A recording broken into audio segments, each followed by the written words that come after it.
So, this video is going to be a little different, huh?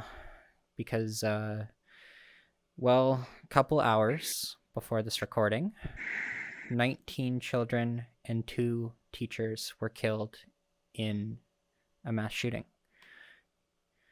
And that's very relevant to what you wanted to talk about. And I wasn't planning on doing this recording yet. We had this scheduled for later, but the emotion was so raw for you.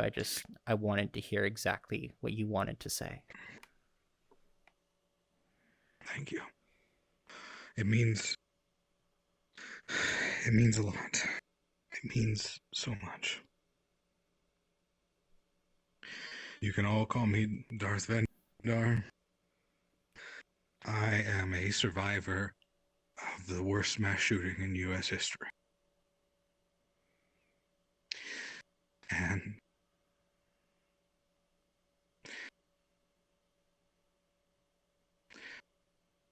it's a trial of its own. To give some context, I want to state that 2017 was the worst year ever for me. On January, one of my old childhood friends killed himself, overdosed on antidepressants, went to a coma, and died a week later. In August, my other close friend, he'd got in a fight with his wife and blew his brains out in front of his own kid. And I had talked to him just a few days earlier. I didn't know. And I try not to blame myself for that, but you can't help but ask, but what if you'd done something different? At some time, you have to just acknowledge that there's nothing I could do. I was a whole state away in Vegas, and he was in Houston, and there's nothing I could do. And even though I had gone through that tragedy, I told myself I need to keep going. I need to go make new friends, live my life. I can't let this tragedy define me. And so I did. I made a new friend. His name was Eric, and he was a funny ass dude. And we worked security side by side. And we had done some breakdown for this little gig that was going on. It was an outdoor concert, and everything was going great. We had a week of setup, and then finally we had 3 days of the actual concert itself. And the first and the second day were pretty fine, normal. Nothing really happened. But on the third day, at 10:05 p.m., a man named Stephen Paddock was in his hotel room at the Mandalay Bay, 32 floors up, broke the window to his hotel room, and started firing into the crowd and at me. And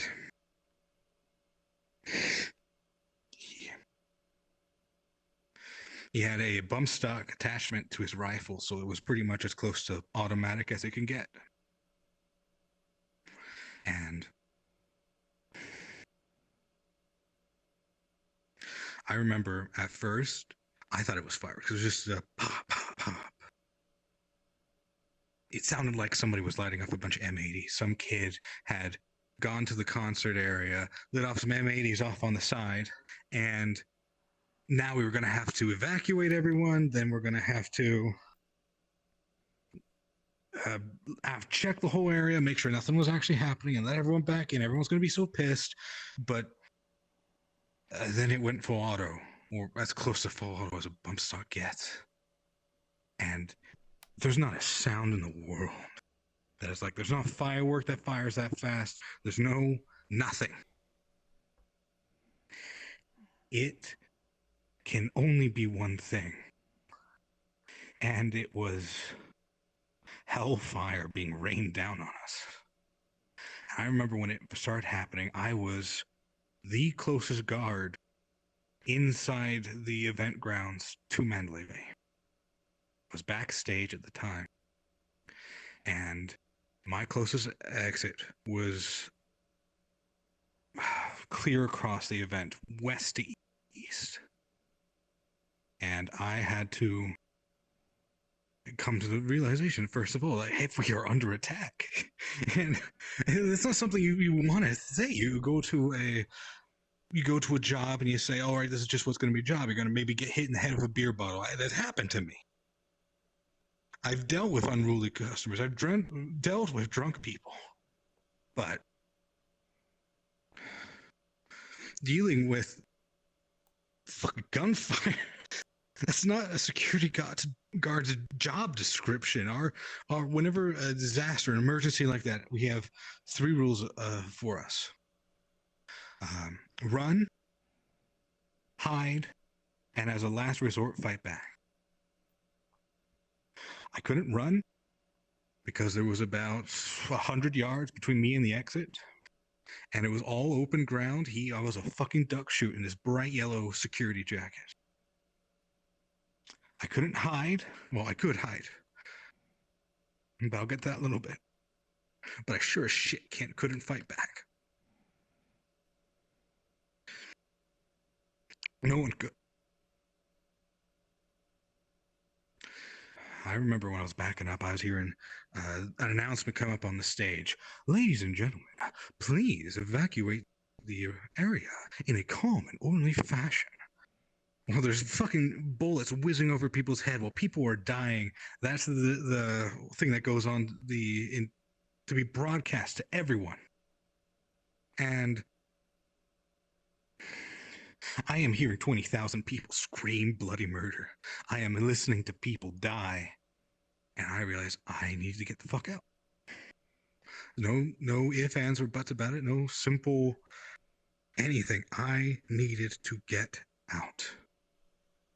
And I had a coworker with me who was my buddy for the night. He was a large guy, big old guy, and he had a handlebar mustache. He looked like a personification of Garfield.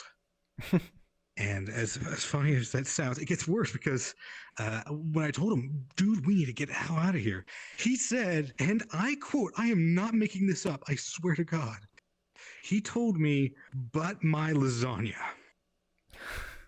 He brought food from home. He brought lasagna home from home. And he was more concerned about that than getting out alive or any of this other stuff. And I can't really blame him either because he was probably in shock and couldn't even believe that this was actually happening. But after a moment of trying, come on, man, we gotta go. And he just kind of tucked himself in with his big old gut hanging out from cover. And I was like, you know what? Screw this. I need to get out. So I start going for the nearest exit, and I am hearing shots drop. I am hearing these bullets whiz over my head. And it was the craziest thing. In the back of the area, in the front, there had this fake AstroTurf, and they had a few other things for all the gas, some pavements to lead to some Ferris wheels and a whole bunch of stands. But in the back, they didn't put any of that fancy stuff because, it's the back. There's nothing that goes over there. So the whole place was this fine layer of ultra thin dust that was just kicked up from all the construction of putting the stage up. So you could see when a bullet hit because it would come on down, and you couldn't see the bullet themselves. There was no tracers, no nothing. It was just an invisible death coming above. But you could tell where it hit because there would be this little poof, little mushroom cloud. Well, little poof of dust wherever the bullets hit. And I watched a couple of people in front of me as I was running just drop like a sack of potatoes. I mean, drop. A lot of the times in the movies that people show people get hit and they grab their chest and they make it all dramatic. No. When people get hit, they just drop. Every muscle in their body ceases to function and they just drop. I can't describe it any other way. It's just dropping. They just...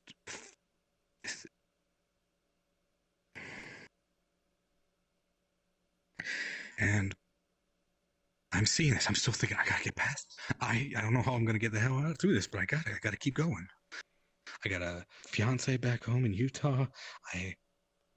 Well, not back home, but I got a fiance in Utah, and That's when my supervisor grabs me from the back of my shirt, pulls me behind some of the tour buses. I didn't even make a third of the way to the exit. There was where I was, where there was a bunch of changing rooms for the artists. There was some tour buses, the stage itself, more tour buses, and then finally the exit. And I got to those first tour buses. That's when my supervisor pulls me back there, grabs me by my shirt, and all hell is letting loose. And he just tells me, "You got to stay in cover. You got to hide here." And we're getting 50 people. We got people coming from the stage. We got people coming from the field itself, from front row, and everybody's running over here and screaming and panic, and everybody doesn't know what's going on, and everyone's panicking. And we got one Metro cop, one, nobody else. It's just me, my supervisor, who fucks off in like he fucked off in like 5 minutes. He went off to one of the other performers' buses. Yes, he saved my life. He pulled me behind the buses when there was no way I was going to make it. But like at the same time, he just fucked off. And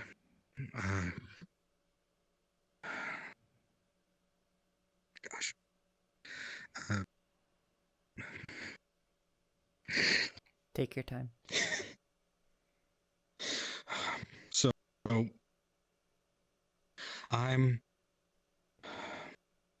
we got all these people coming in, and then the shots start coming towards us. He had noticed all the crowd building up. There were lights all around us. People have their phones out, flashlights out, all that kind of stuff. Everyone was making themselves as big a target as possible. And suddenly we hear that snap, snap, snap, snap, snap. It's like this whip crack over your heads as these bullets come whizzing on over. Ow. As these bullets come whizzing on over. And they were hitting the stage and showering us with these little shards of aluminum that the stage was made of.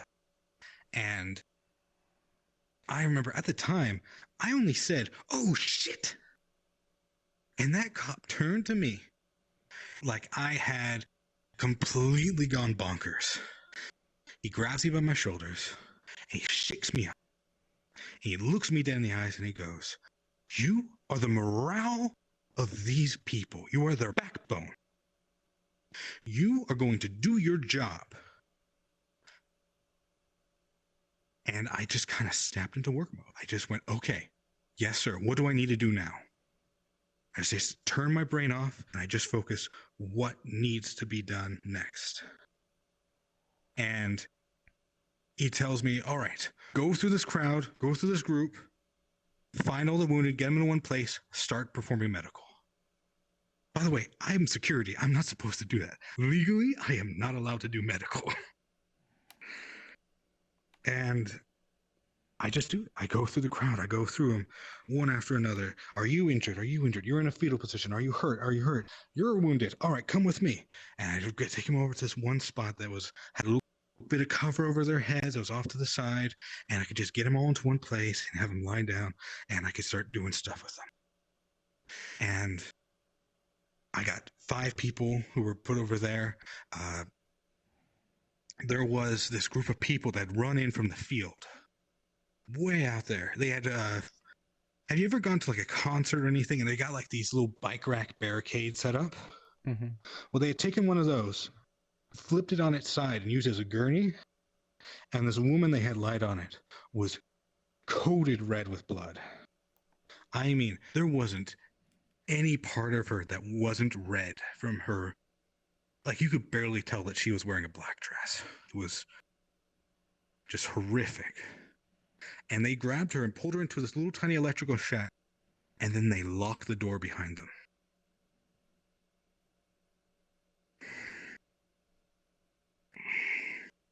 So I start treating these other 5.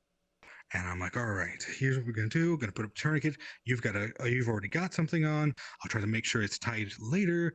I'm gonna focus on you because you don't have anything." And I take off my belt and I start performing a tourniquet on it. I'm just desperately trying to remember what my Boy Scout trainings from just like 5 years earlier had told me about how to turn it on. You put the belt through, tighten it up real tight, twist the buckle, and twist it real nice and tight. But I could never figure out how to keep it tight. So I just had the guy hold it. Thankfully, and I moved on to the next person. I'm like, all right, where's your entry? How can I help? Make sure this was tight. Tighten up tighter if it wasn't. And then, thankfully, though, as shoddy as my job was, it lasted long enough for an EMT, an actual EMT, and he was this. I knew he wasn't like in a uniform of like an EMT who had been called on down. This was a guy who had been on site as like to take care of people who'd passed out from heat exhaustion or drinking too much beer. He was just this big old guy who looked like Santa Claus. He had a big white beard, big old belly, and he had this clear little high school medical bag, but he had rubber tourniquets. And he just went on in and he started undoing what I did. Whatever was good, he kept. Whatever I was horrible at, he fixed. And he just started getting to work on them.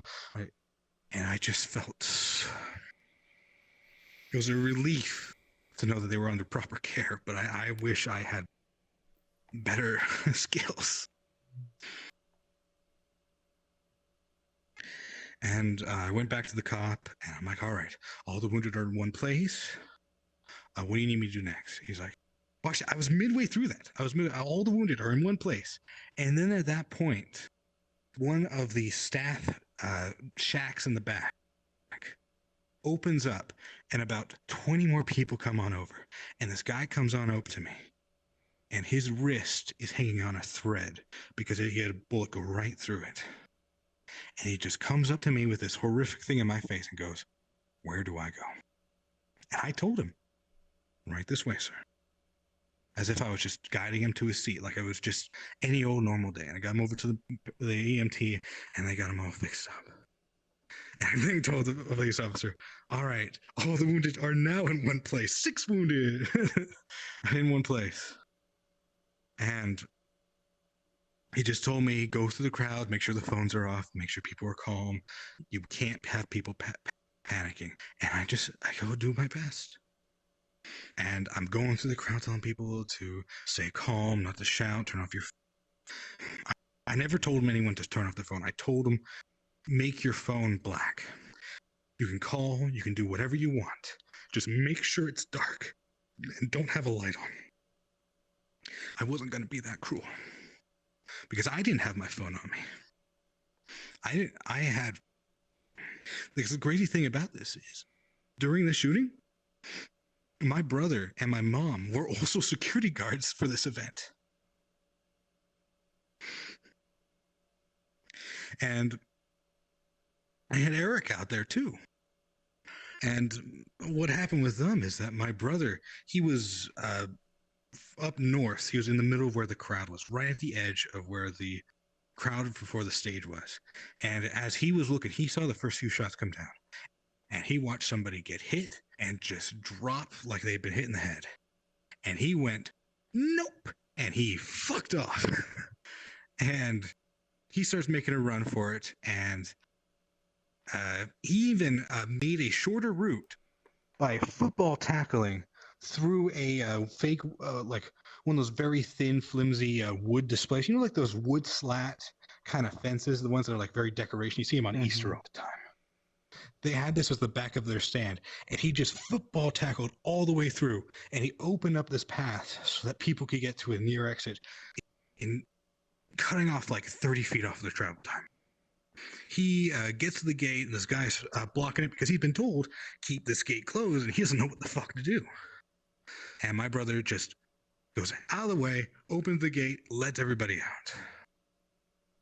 Meanwhile, my mom was over near the Tropicana, up north side of this place. And she was a supervisor for the event. She had her people, and when she started hearing the shots, she had a radio on. And so she's hearing shots ringing out. Can we confirm, are these fireworks or shots? As gets good confirmation, this is real. Bodies down stage left, bodies down stage right. And she doesn't know where either of her sons are. She doesn't know if either one of them are alive. All she knows is that we are in areas where people are dying. And she grabs her people and goes, all right, let's get out of here. So she moves from this northwest corner up to the central south, directly to the Tropicana. And she starts blocking the road because there was cars going through the area. And, they're panicking. They're trying to get out. And they've got thousands of people, 20,000 people inside the event ground trying to get out. And so she would block these cars, get people to run across the Tropicana or get into these cars and then let the cars stop the people, let the cars go through. It was just one thing after another. And all of a sudden she found that she was the only one there. All of her other people had just left. And she was the only one trying to keep order. And she would find wounded people. She was specifically looking through the crowd as they would come by and find, all right, you're wounded, come with me. And she found this little triage spot where two cop cars had made a little angle. And she'd take him over there and give him to the cops, and the cops would take care of him. And she was talking about how she met this husband and wife, where the wife was basically dragging her husband, who had been shot in the back, and she helps him get him over there. The whole time the woman's just saying to her, please call an ambulance, call 911, get help over here. He's dying. And my mom just basically tells her, I already called the ambulance. They're on their way, but they can't go any closer while we're still being shot at. And she just watches as this woman's husband dies. He just slowly bleeds to death, and there's nothing she can do. Later, she would try to help console a mom who was saying that her daughter was in one of the porta potties, and my mom just had to keep telling her, like, hey, you can't go back in there. She's safe where she is. Just tell her to hold firm and just stay where she is. And just doing her best to console her. And while she was doing her best to try to point out, like, is that person injured? Is that person injured? Whatever's going on. One person got past that she didn't notice. He went to the Tropicana parking lot, crawled into her car, and bled to death. And she blames herself for that.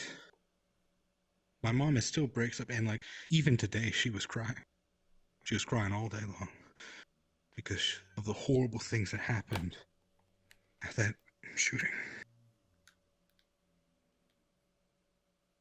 Eventually, my brother makes his way over to her, and she hugs him and just holds him tight. And as she says in multiple interviews, I was just glad that one of my sons was okay. And I have to say, what am I, chopped liver?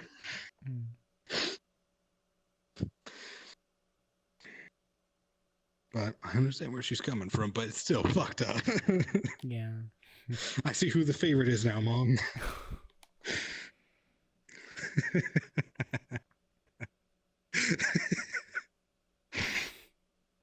So, it takes an hour for me sitting there watching these people. The gunman had killed himself at 10 minutes in. 10 minutes after he started shooting, he shot himself. It took 2 hours for the police to breach his room. It took 1 hour for them to even reach me next to the stage. We sat there not knowing what was going on. We didn't know if this was like some kind of terrorist attack or something like that. And there was some guy running in from the street level and doing a hop the fence with an AK or something like that. We didn't know. And I kept bracing myself. I kept telling myself, what am I going to do? What am I going to do with this guy if a guy comes on into me with the assault rifle? And I basically go, all right, I'm going to go for it. I'm going to tell everyone to get to the other side. And if he starts coming my way, I'm going to just like peek out, see him, tell everyone to go to the other side, just like back away from me. And as he gets close, I'm going to go for the gun. I'm just going to grab a hold of it as best I can. And I have not a fucking iota that I was going to be a hero. I was convinced I was going to die there. That I wasn't going to be able to tell my fiance that I loved her one last time. I wasn't going to be able to tell if my mom or my brother was okay. I didn't care. All I cared was that these people that are now my responsibility might just make it out of here if I sacrifice myself. If one person dies to save 50 others, surely it's worth it, right? Surely it's worth it. But that never happened. Instead, I got this girl in a cocktail dress coming up to me going, "Where do I pee?"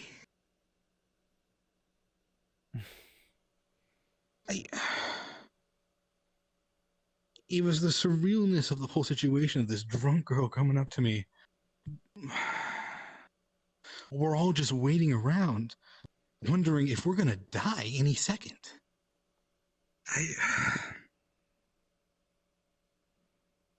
Well, eventually, SWAT team comes on over, clears us out. We start getting all the people out first towards the field, but then the cops change their mind and have all of them go out that side exit I was initially going for. And it'd be later when I find out why.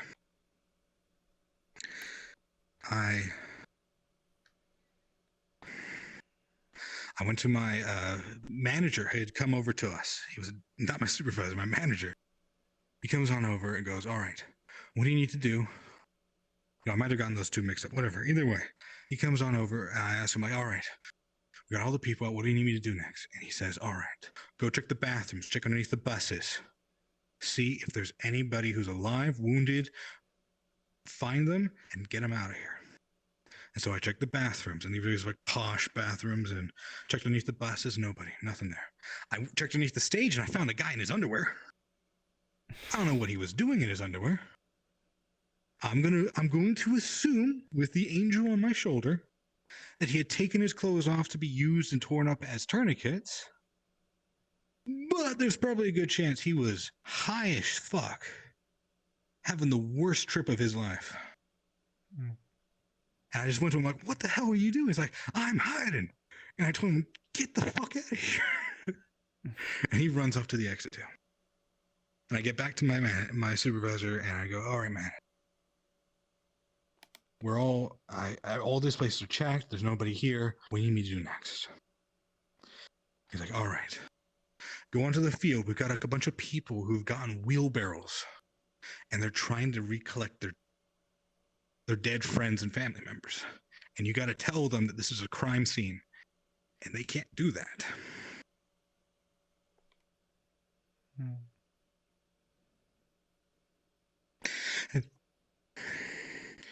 And so I start going onto the field. And it's just body. I step onto the field and it's body, body, body, body, body, body, body, body. It is 20 bodies from here to that stone over there is 20 bodies. That's about, what is that, 20 yards? 20 yards, 20 bodies, just all over the place. Because the field had been separated in half by a little catwalk with a bar at the end. Everybody who died on the east side was pulled out to safety. Everybody who died on the west side towards the shooter were left there to die, or just left. Who would want to risk their lives for the collected body at that point? And so it's just this maze of bodies, and you couldn't go heel, toe, 3 steps without stepping on someone. You had to gingerly make your way across, and it was horrific. Some of them were covered, but a lot of them weren't. And their eyes, staring up into the sky, are burned into the back of my skull. As I'm walking through, trying to walk over these bodies, trying not to step on any of them, there's cops banging on a these posh porta potties, just banging on it, going, "It's the police! Open up! Let us in! Let it come out!" Because they were freaking out. They didn't know if the gunman was out here shooting them. They didn't know. They couldn't tell anything. Everybody was just panicked. And I make my way past all this. I get onto the field proper, and I find a few other coworkers have shown up. They've mostly like supervisors. And I go over to them as these people come in with wheelbarrows. They'd gotten them from like a construction site right nearby. And as they are wheeling them over, I'm telling them, "We can't get you in. You can't come in here." And they're like, "I'm not leaving without Bobby. I can't leave without Jill." And I just keep on telling them, "I can't let you do this." And I remember there was this little like 5 foot, like I'm 6'3", and there was this little 5 foot girl who comes on up to this guy called let's call him Mike. He's one of my coworkers, and Mike was this big old guy. He's like a 300-pound linebacker of a guy, like 6'6", huge guy. Comes right up to him and goes, "I'm an MP. Let me through. I can help." And he goes, "Are you on duty?" "Well, no." "Then I can't let you in here because you're off duty. You're just a civilian. I need you to go." And she starts throwing a fuss, and he just picks her up, puts her on his shoulder, and she's just wailing on his back, and just walks off with her to the exit. Eventually, some cops come and join us and scare everybody off. And I'm just standing there on the field as everybody's leaving. And the branch manager, not just the manager, the branch manager comes on over because our office was less than a block away. And he comes on over and he tells me, "Darth, it's not my real name, but I'll get to that one. You've done a hell of a job tonight." He just grabbed my shoulder. "Now get the fuck off this field."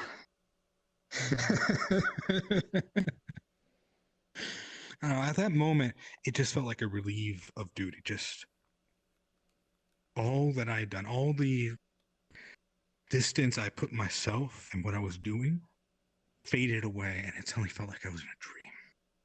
Suddenly, everything that I had done, everything that I'd seen, starts just hitting me all at once. And I start walking out. And as I'm getting out there, I'm seeing this, it is this acrid smell of cheap beer and iron rusty blood that just fills the air. It is this nauseating, all-encompassing smell. You can't even escape it. And I realized I got blood on my hands. I still have blood on my hands. I'm wiping it off of my pants. And I get out onto the street on the east side of the event grounds. There's a road and a church on that side.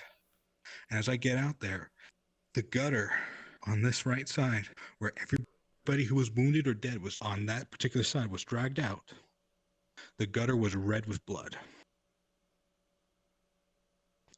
And this pickup truck, like one of those big pickup trucks, you know, the ones that, like, they're obviously compensating for something, where they're like the double wheel wells. He comes honking his horn like crazy and rushing by. He doesn't give a shit about the people who are just wandering through the road lost. And as he drives by, I'm seeing in the back, there's like 3 layers deep of just bodies, of just people. I don't even know how to begin.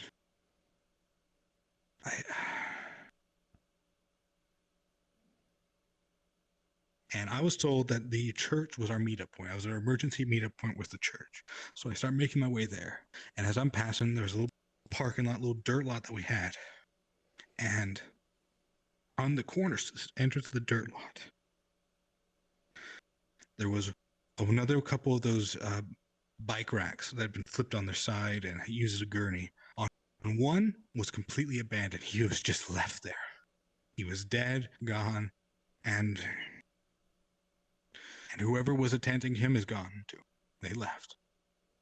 On the other one, there was about 15 people surrounding it, and this woman was just pounding on this guy's chest. And they were all just saying, "He's gone. He's gone. There's nothing you can do.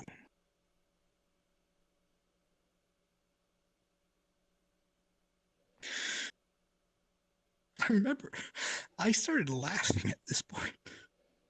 Just manically, I just started laughing because it was the most insane, crazy, impossible thing I could ever have imagined. This made no Russian look like nothing. Looked like a little league game.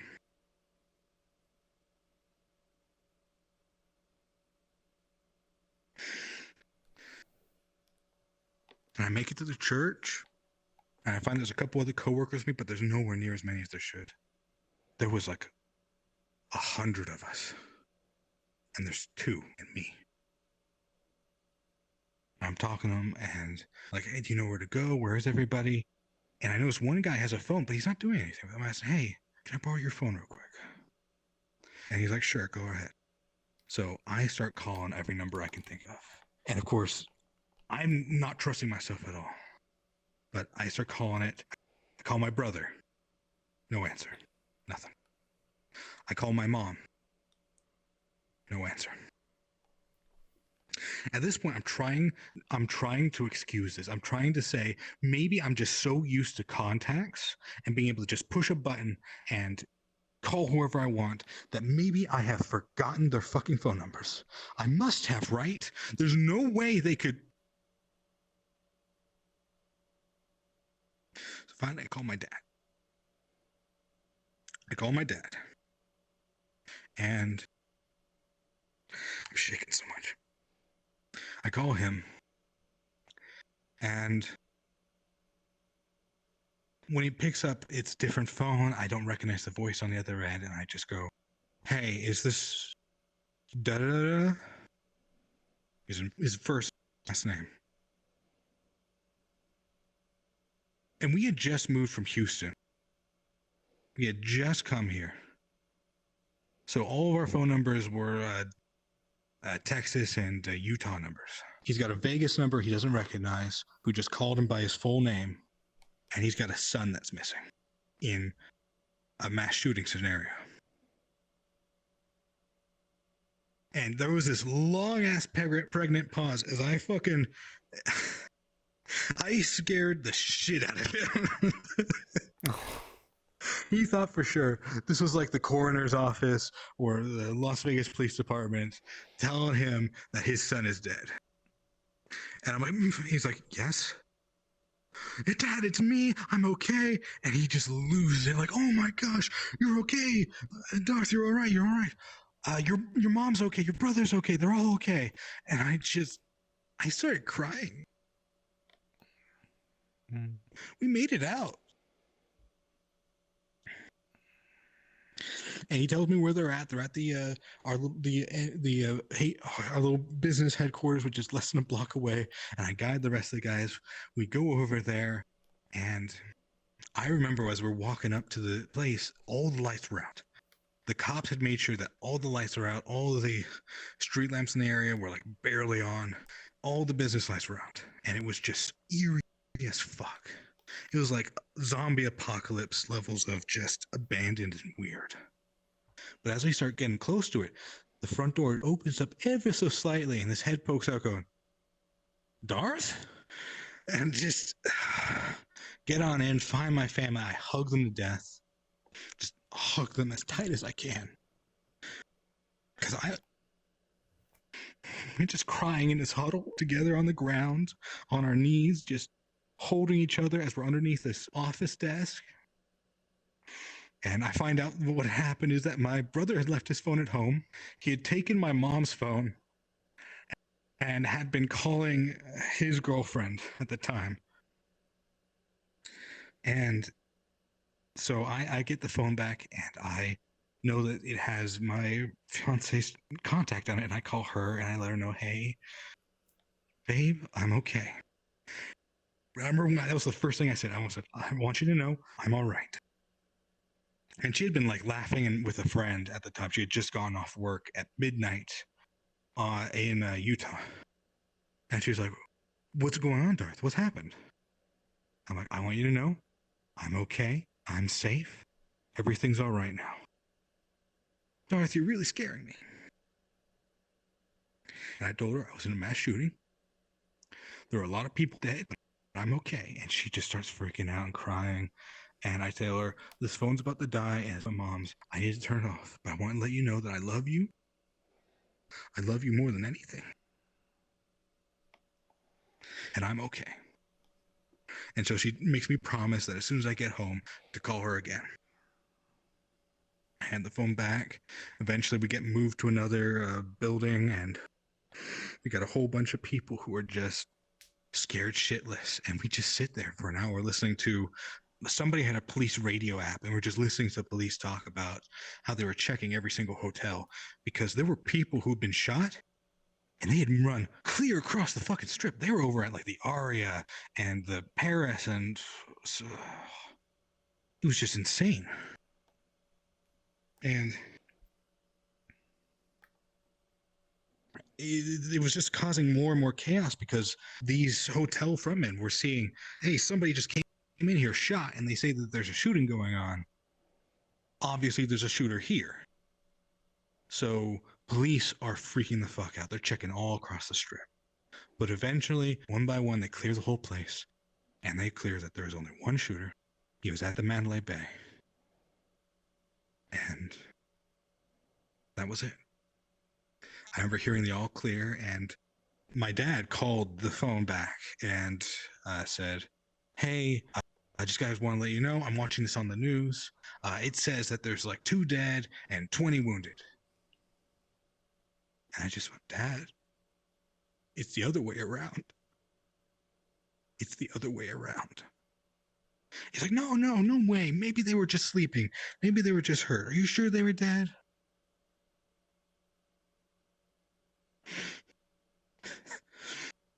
How do you? I don't even know how the hell how I was supposed to respond to that. I just told him, no, Dad, they're dead. They were very, very dead. And so I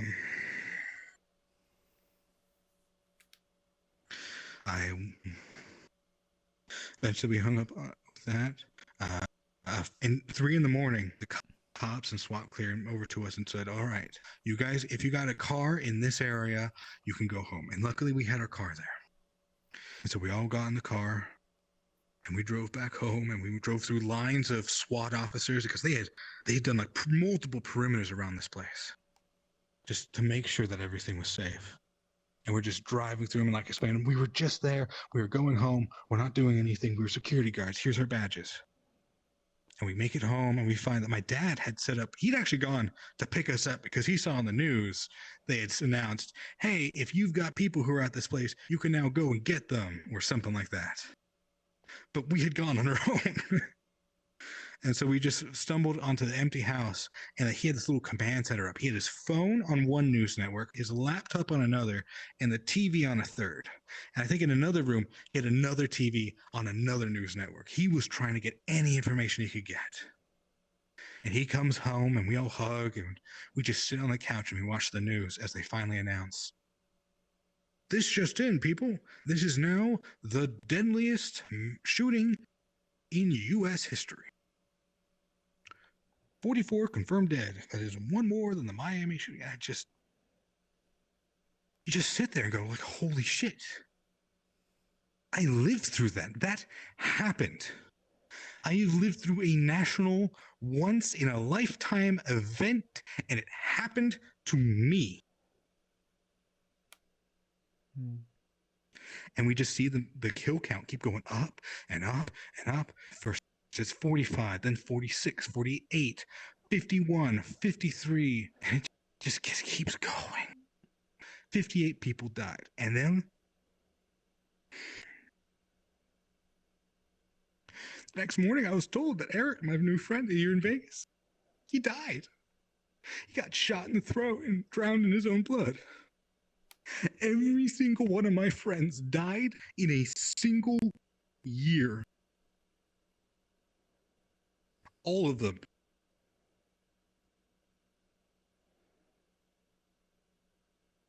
And I don't know. It's just, how do you go about telling people, even just realizing what the weight of that? And not one of them was I able to go to their funeral. Not one.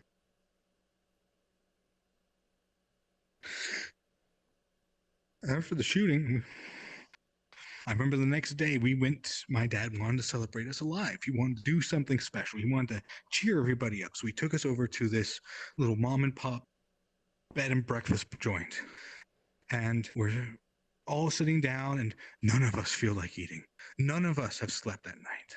And so we make it, we start ordering, and all of a sudden I hear the gunshots all over again. And every single person in every booth in this little restaurant, all of them, was playing videos from that shooting. And that sound was just fucking everywhere. I couldn't escape it, and it was just from all Oregos, and it was as if I was right back there. I could feel the grass underneath my feet. I could smell the blood and beer in my nose. I could hear the screams in the distance. I remember I got so upset. I stood up, went to the bathroom, cried, and just screamed into a stall. I about flipped the table when I got up too. I was just so upset. And I didn't even meet. I just needed to go. I needed to leave. When I came back, we had our food and it wasn't even good. It was mediocre at best. And it just was a trend. We then went to a therapist the next couple of days, and that guy did not. We told our story. We told what happened. We said, here's what happened to us. And I told him everything. And at the end of the session, after I told him everything, he didn't tell me, all right, here's what you're going to do. You're going to do a meditation session or something like that. No, he said, wow, we'll talk again next week. Talk again next week. I had poured my heart out, all of my wounds that I was just feeling and everything that I'd gone through, and he was more overwhelmed than I was. And we never came back to that guy. We went to the Red Cross. I got $500 for what happened to me as pity money. And worst of all, I got hacked and someone stole half of it. Then we went to a little memorial, a little candlelight vigil. And I told my story there, and it ended up on a video. It ended up on YouTube. I think it's like Las Vegas, a city struggles to heal or something like that. And people saw that video, tracked me down, and started sending me death threats, accusing me of being a crisis actor, that I was some liberal commie fake who has just trying to take their guns, and that I hadn't just lost my best friend, my last friend.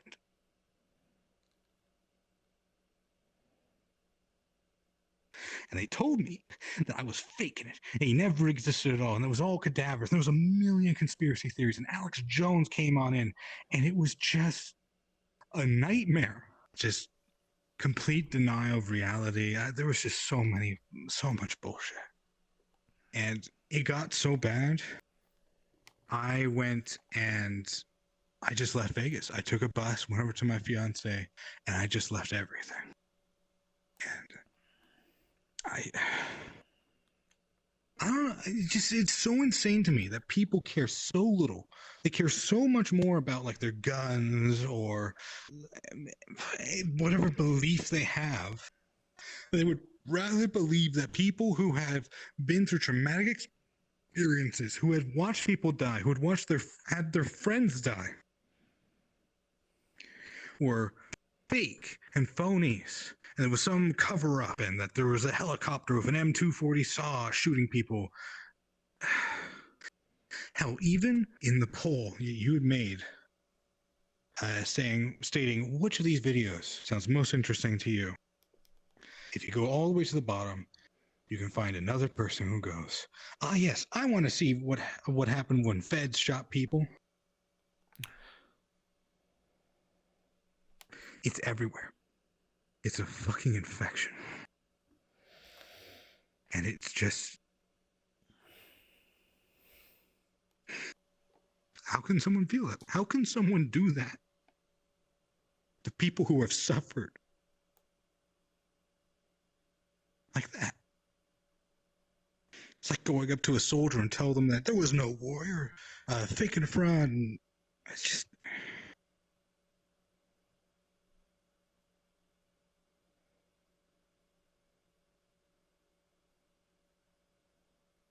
and here we are 5 years later. 5 fucking years of nothing happening. They banned bump stocks, and then nothing else changed. And then we had a shooting, and a month later we had another shooting. It was, I think that's this church one where a former Marine shot up the place, and he was killed by somebody else. And that was the big headlines. And all of a sudden, I went from the most important thing ever as a survivor of the worst mass shooting in U.S. history to a nobody. The only people who cared about Las Vegas Massacre were the people and conspiracy theorists who believed it didn't happen. All the rest of the mainstream media forgot about it. It's gone. It was out of the public zeitgeist. It never existed anymore. And now here we are with another fucking shooting with kids this time. Me and Eric, we were 21. We were fucking kids. These are first, second, and third graders shot dead for no reason.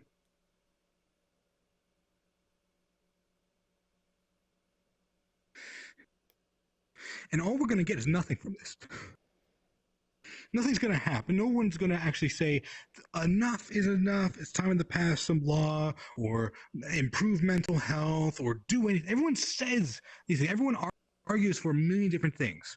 But every time somebody goes and says, all right, here's funding for mental health. Here's this for this or this. Here's how we stop it. Here, we're going to make it so that you have to be 21 to get a rifle. All of it fails. All of it gets shut down. All we get is a bunch of loony bins who think things didn't happen that happened. And we also get a bunch of people who refuse to do anything. They refuse to do anything except for what gives them another dollar, what gives them another fan base, whatever gets them more attention.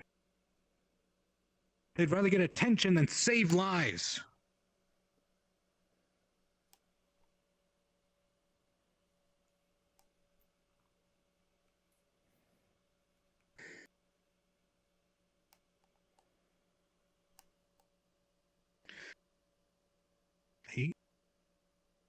I can't even begin to say how to fix it.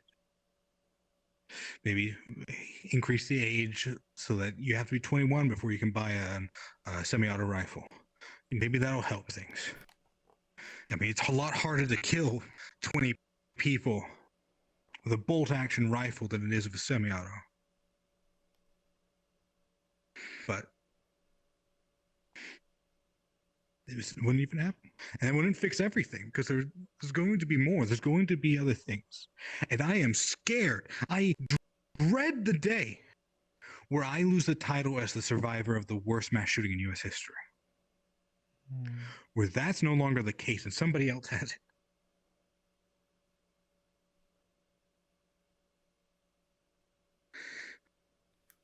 I feel like because I survived when 60 other people, including Eric, did not, that I have a responsibility to do something. There must be a reason why I lived and he didn't. There has to be. Mm. Because he had a future. He was going to be a cop. He was helping his family. He was a good guy. I was a nobody from nothing. A nobody from nothing who had done nothing. And I walked away without a scratch, and he didn't get to go home to his family.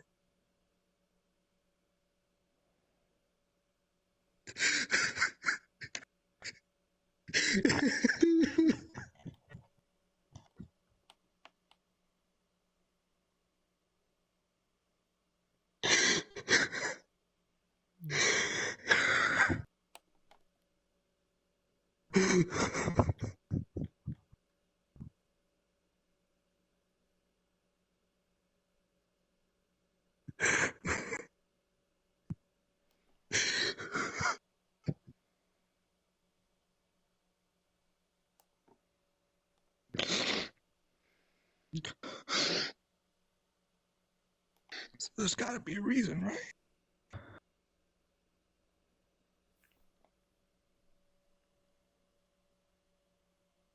And I mean, life's moved on.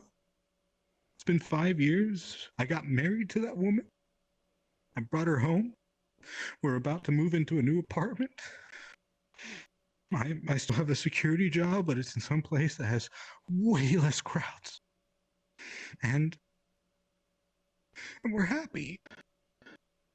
But every time another one of these shootings happen, I bleed. My heart bleeds. Because they shouldn't be dying. No one should be. Not for this.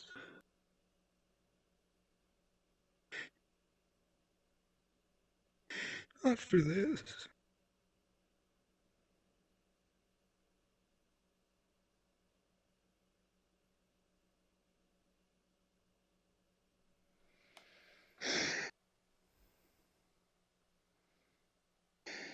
I don't even know what to say anymore. If anyone wants to ask me questions, do it. Hey man, you know what? You did amazing. Let's call it a night, alright? You did an amazing job. Sorry. No. Sorry about all the technical difficulties, how long it was. No, this was moving. It was really a privilege to hear you speak. Thank you. I'm just a guy. You're a pretty damn good one.